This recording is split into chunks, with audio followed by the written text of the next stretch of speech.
Good morning. This is Unit 2, Day 15 notes, and this is the last day of new notes for this chapter. What we're going to go over today is the inverse trigonometric functions. So I just want to recall what you remember about inverses. In order to get the inverse function, first we switch your x and y coordinates. The second thing is that the function and its inverse will be symmetric across this line y equals x. And this is a line y equals x right here. So it's a diagonal line. The domain and the range switch for the inverse. And the inverse must pass the horizontal line test.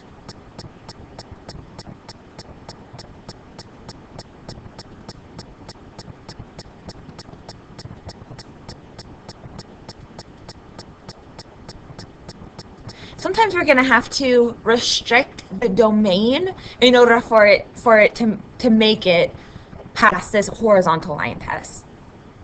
Alrighty. So we're going to check out this graph right now, sine of x. We know that the graph of sine of x, sine starts at, this is 1, 0, so it starts at 0. And it's going to go up to the max, we're going to say, is 1. And then the x-axis, and then down to -1. And it's going to keep going. It's symmetric. It goes on forever. So this is 2 full revolutions of sine. And these points are just going to switch. So in order to get the sine inverse, so my sine is in black, my sine inverse is going to be in purple. So we'll do the sine inverse. What we're just going to do is switch my x and y coordinates to find the sine inverse. So if this point right here is pi over 2, 1, then my point is going to be 1 and then pi over 2. So it'll be something like right here. This is going to be my inverse point. This point right here is 0, 0. It's still going to be 0, 0. And then this point right here is negative pi over 2, 1. So we're going to put it at, right, so negative pi over 2, -1. So we're going to go -1, negative pi over 2. So right here. And remember, they are going to be symmetric about the line y equals x. And we're going to have to restrict the domain for it to pass this horizontal line test. If we keep going, it's not going to pass the horizontal line test. So I'm going to connect the dots. Something like this.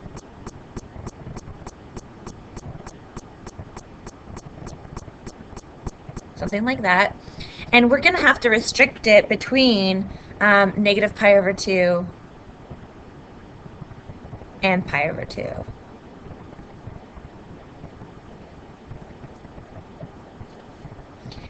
In order for it to pass this horizontal line test.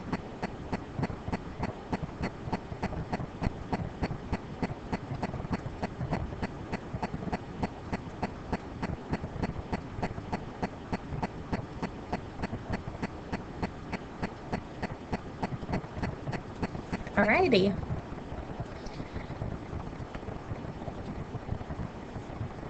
We must restrict the domain so that it will pass the horizontal line test, which we did.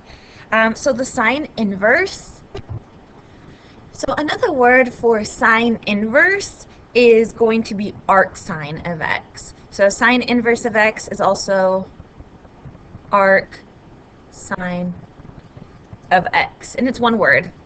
Tangent inverse is arc tangent. So usually we have a domain sign that is all real numbers in a range that goes between -1 and 1. But remember, our domain and range are going to switch. So my domain is going to go between -1 and 1. But this is going to limit my range also. My range is only going to go between negative pi over 2 and pi over 2. So I'm going to say this is -1, and this is negative pi over 2. This is pi over 2, and this is 1. Then arc sine touches this point right here at -1, negative pi over 2. It goes through the origin, and then it goes, it touches this point right here at 1, positive pi over 2. And remember, it looks like this. This is arc sine. And you can actually check it in your calculator to see what it looks like. Tangent is going to be very similar. Let's try cosine first. So cosine, or arc cosine, the domain is also going to be between -1 and 1. And my range is going to be a little bit different. So between -1 and +1. Just wanted to draw this for you so that you would remember that these points right here, this is 1, 0, and this is -1, 0. And remember that cosine is my x values, and cosine goes between -1 and +1, between 0 and pi, in between here. So my range is going to be from 0 to pi.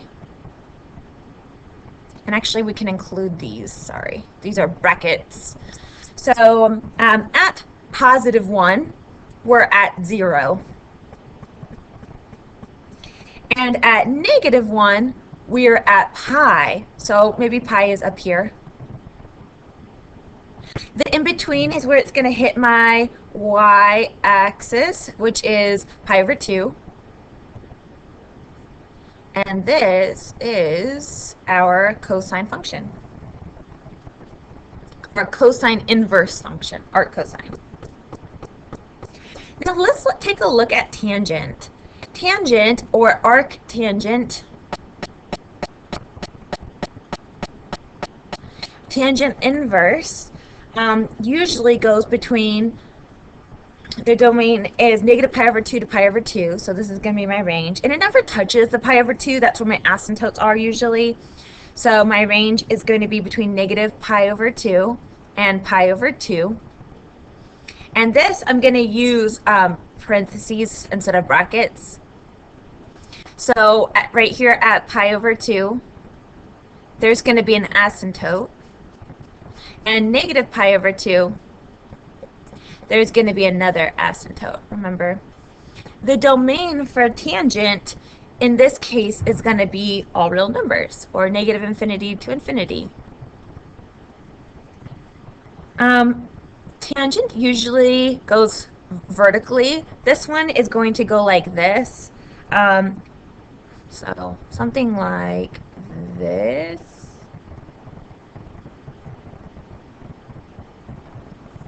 This is arc tangent, or tangent inverse.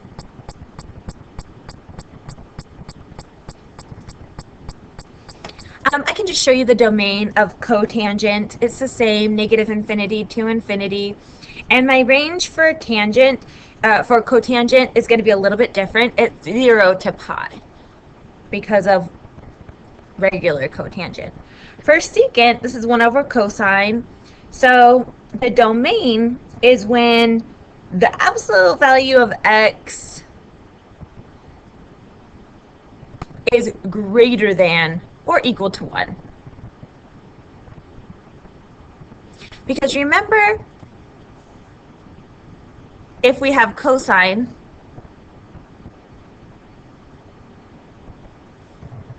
my secant's graph looks like the red ones. So it's not going to be between 1 or -1. It's above 1 and below -1. So it's when the absolute value of x is greater than or equal to, it does touch 1 and -1. So greater than or equal to 1. My range in this case is going to be from 0 to pi.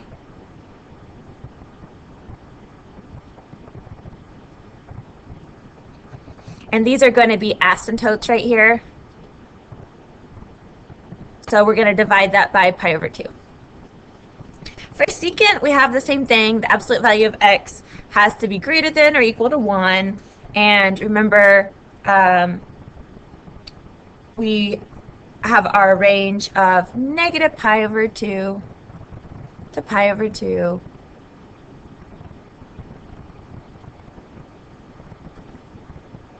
Alrighty guys, let's go ahead and turn your paper over and find the exact values of these trig functions.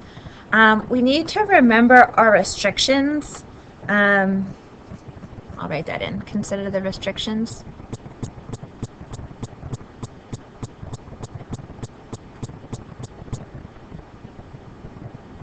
The restrictions on the domain.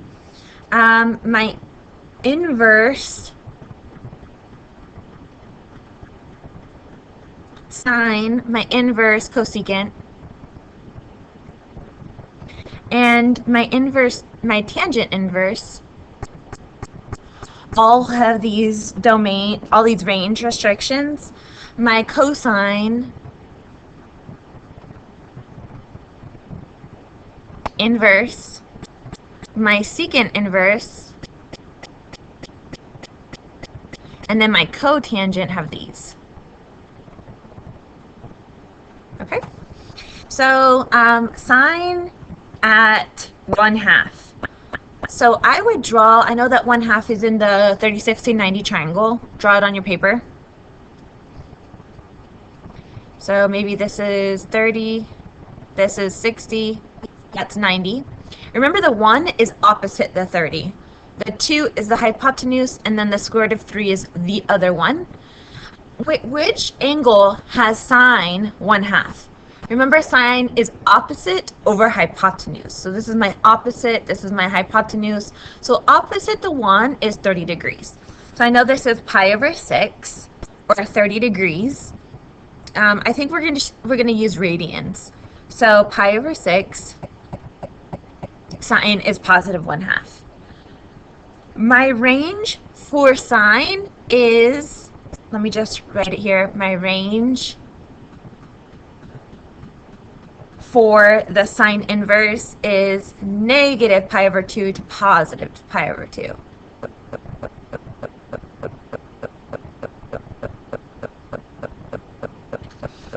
And pi over 6 is in this range, so we are perfect. Let's try number 2. Where is cosine negative 1? This is not one of our special right triangles. I know that this is the axis, the axes. So this point right here is at 1, 0. This point right here is at 0, 1. And this point right here is at negative 1, 0. And this point right here is at 0, negative 1. Remember that cosine is my x values, and where my x values are negative 1 is right here, and this point is pi.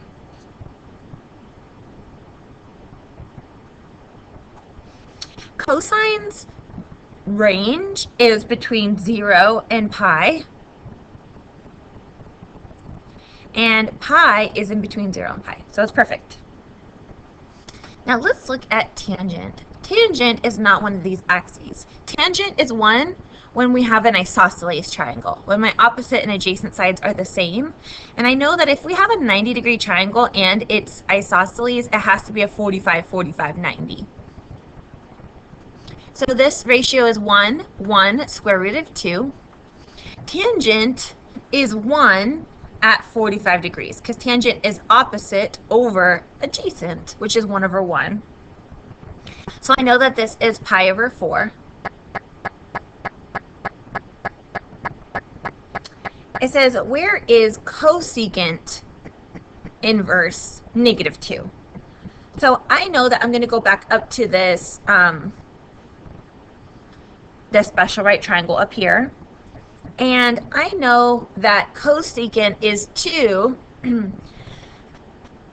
Cosecant is hypotenuse over opposite.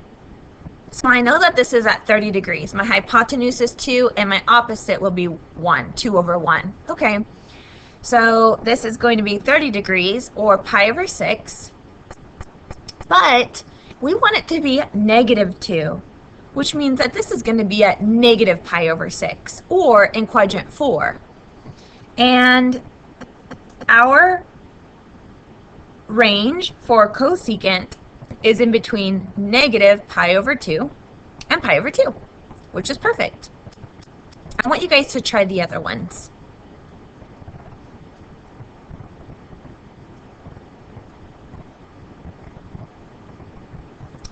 Let's try one of these, a couple of these. Give me a second. All right, my computer is about to die. So we have a composite function. We have cosine of tangent inverse at -1. We're always going to start with the inside function, just like we do composite functions. So where is tangent inverse -1? Well, we talked about this already. I know this is going to be a 45, 45, 90-degree triangle, and cosine is 1 at 45 degrees, or pi over 4. But cotangent is -1 in the fourth quadrant at negative pi over 4. So then we're saying, where is cosine? What is cosine's value at negative pi over 4? We still have to evaluate cosine at negative pi over 4. Cosine is positive in that quadrant, and cosine is the adjacent over the hypotenuse. So this is 1 over square root of 2. We write it as the square root of 2 over 2 because we rationalize the denominator. And this is my answer. Okay, so we have sine inverse of sine at 5 pi over 4. We're kind of doing the opposite. We are always going to evaluate the inner function first, though. What is sine's ratio at 5 pi over 4? Well, 5 pi over 4, my reference angle is still going to be pi over 4, and that's 45 degrees. Sine is 1 over square root of 2, or the square root of 2 over 2.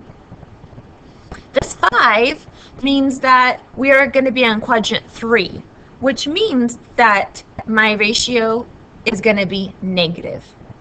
I still need to evaluate the sine inverse at negative square root of 2 over 2. But I have to look at my range. My range for sine has to be between negative pi over 2 and pi over 2. Okay, so I can't pick pi over 4, or 5 pi over 4. Sine is negative square root of 2 over 2 at pi over 4. And I'm going to make it negative so that it's in the fourth quadrant. That's it. Okay. Let's try this one. So we are always going to do the inner function first. Where is sine inverse? Where is sine negative square root of 3 over 2? Well, let's see. Sine is negative square root of 3 over 2. I know that's my special right triangle. So square root of 3 over 2 means this is at 60 degrees, or pi over 3. So I'm going to write down pi over 3. And we want sine to be negative, which means it has to be in the fourth quadrant. This is going to be at negative pi over 3. All right, now I have to evaluate secant. What is secant? What is secant's value at negative pi over 3? Well, secant is, this is 60 degrees. Secant is the hypotenuse over adjacent. So 2 over 1. So this is 2 over 1. Secant is the reciprocal of cosine, and cosine is actually positive in this fourth quadrant. So this fraction is also going to be positive. I'm just going to write down 2. 2 over 1 is 2. I want you guys to try these and ask me if you guys need help. I think that is going to be it for today. Let me know if you guys have any questions.